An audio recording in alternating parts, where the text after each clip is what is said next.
اگر آپ کو لگتا ہے کہ دنیا کی سب سے بڑی تباہی سیریا اور فلسطین میں ہوئی ہے تو آج آپ شاید حیران ہو جائیں گے، کیونکہ اصلی تباہی ایک ایسے ملک میں ہوئی ہے جس کا نام بھی ہم نیوز میں مشکل سے سنتے ہیں۔ وہ ملک ہے یمن۔ یہ وہ جگہ ہے جہاں بچے بھوک سے مرتے ہیں، لوگ پانی کے لیے جنگ کرتے ہیں اور جہاں پر لڑائی لڑنے والے لوگ بھی تھک چکے ہیں۔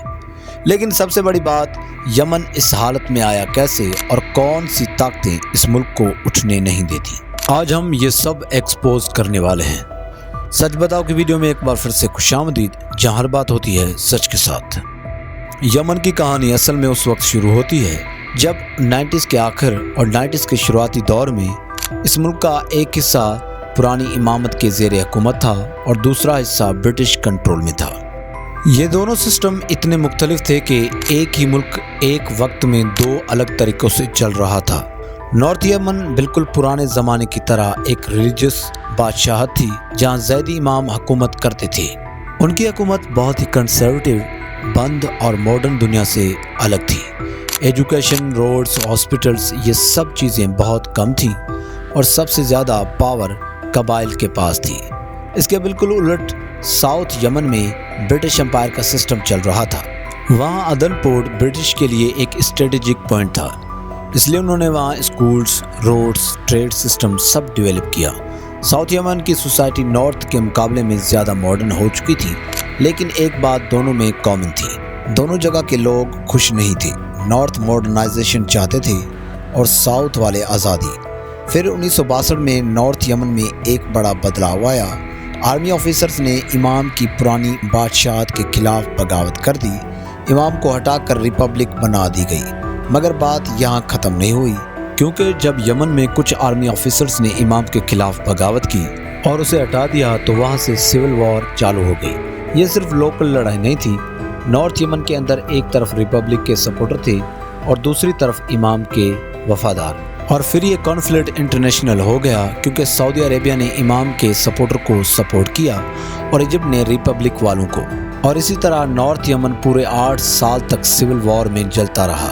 آخر میں ریپبلک والے جیت گئے، لیکن ملک اندر سے ٹوٹ چکا تھا۔ اسی دوران ساؤتھ یمن میں آزادی کی تحریک کامیاب ہو چکی تھی۔ 1967 میں برٹش نکل گئے اور ساؤتھ یمن ایک نیا ملک بن گیا، لیکن یہ عرب دنیا کا سب سے الگ ملک تھا، کیونکہ یہاں ایک سوشلسٹ سسٹم بن گیا تھا۔ مطلب عرب ورلڈ کا ایک حصہ کمیونزم کے زیر نگرانی آ گیا، جو بالکل انیوژول تھا۔ نارتھ سعودی بلاک میں تھے اور ساؤتھ سوویت بلاک میں۔ یہ دونوں ایک دوسرے سے مختلف سوچ رکھتے تھے، اس لیے ٹینشن بڑھتی رہی۔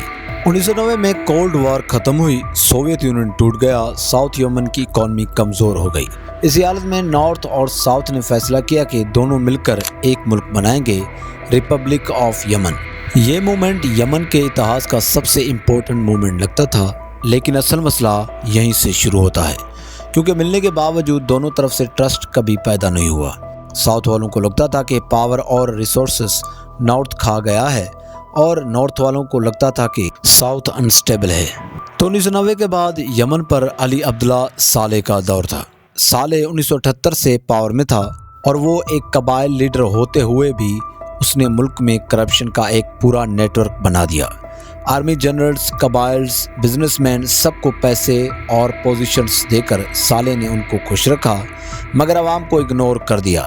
غریبی بڑھتی گئی، بے روزگاری بڑھتی گئی اور ملک میں فرسٹریشن بڑھتی گئی۔ اور اسی فرسٹریشن کے بیچ نارتھ زیدی علاقوں میں ایک نئی موومنٹ ابھر کر سامنے آئی، حوثی۔ تو حوثی اصل میں ایک ٹرائبل ریلیجس موومنٹ تھی جو یہ کہتی تھی کہ حکومت ان کو نظر انداز کر رہی ہے، ڈیولپمنٹ ان کے علاقوں تک نہیں پہنچ رہی، اور سعودی انفلوئنس ان کے کلچر کو مار رہا ہے۔ تو 2004 سے 2010 تک حوثی فائٹرز اور گورنمنٹ کے درمیان لگاتار جنگ چلتی رہی۔ ہر جنگ میں حوثی پچھلی جنگ سے زیادہ مضبوط ہو کر نکلی۔ پھر 2011 میں جب عرب اسپرنگ آتے ہی ایجپٹ، تنسیہ، سیریا، ہر جگہ لوگ سڑکوں پر تھے۔ یمن میں بھی لاکھوں لوگ صالح کے خلاف اتر آئے، صالح پر حملہ ہوا، اس کا حکومت چلانا مشکل ہو گیا اور آخرکار اس نے ریزائن کر دیا۔ پاور ایک نئے پریزیڈنٹ منصور ہادی کے پاس چلی گئی، لیکن ہادی بہت کمزور لیڈر تھا۔ آرمی ڈیوائیڈڈ تھی، قبائل ڈیوائیڈڈ تھے، سیاست ٹوٹ چکی تھی اور اکانومی گر چکی تھی۔ یمن ایک ایسی حالت میں گھس گیا جہاں کوئی اسٹرانگ سسٹم نہیں تھا۔